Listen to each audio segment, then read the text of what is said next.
একদিন নরেন্দ্রনাথ ঠাকুরকে প্রশ্ন করলেন, আপনি কি ঈশ্বরকে দেখেছেন? উত্তরে ঠাকুর বললেন, হ্যাঁ দেখেছি।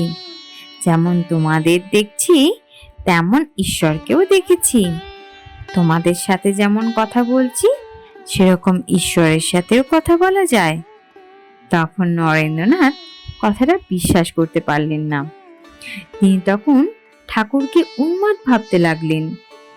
ঠাকুর নরেন্দ্রনাথের মনের ভাব বুঝতে পেরে তাকে একদিন দক্ষিণেশ্বরে একা আসতে বললেন। ঠাকুরের কথা মতো নরেন্দ্রনাথও একদিন একা দক্ষিণেশ্বরে এলেন।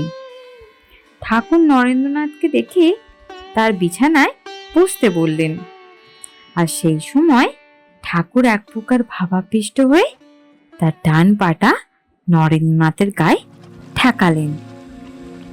সঙ্গে সঙ্গে নরেন্দ্রনাথের এক প্রকার উপলব্ধি হতে লাগলো। তার মনে হতে লাগলো তার চারপাশ সব কিছু ঘুরতে ঘুরতে সব মিলিয়ে যাচ্ছে। গোটা বিশ্বটাই মহাশূন্যে বিলীন হয়ে যাচ্ছে। হয় নরেন্দ্রনাথ চিৎকার করে উঠলেন। সেই সময় ঠাকুর তার স্পর্শ সরিয়ে নিলেন। এরপর থেকে প্রায় নরেন্দ্রনাথ দক্ষিণেশ্বরে যেতেন ঠাকুরের সাথে দেখা করতে, তার কথা শ্রবণ করতে। এইভাবেই তিনি ঠাকুরের পরম ভক্ত হয়ে উঠলেন।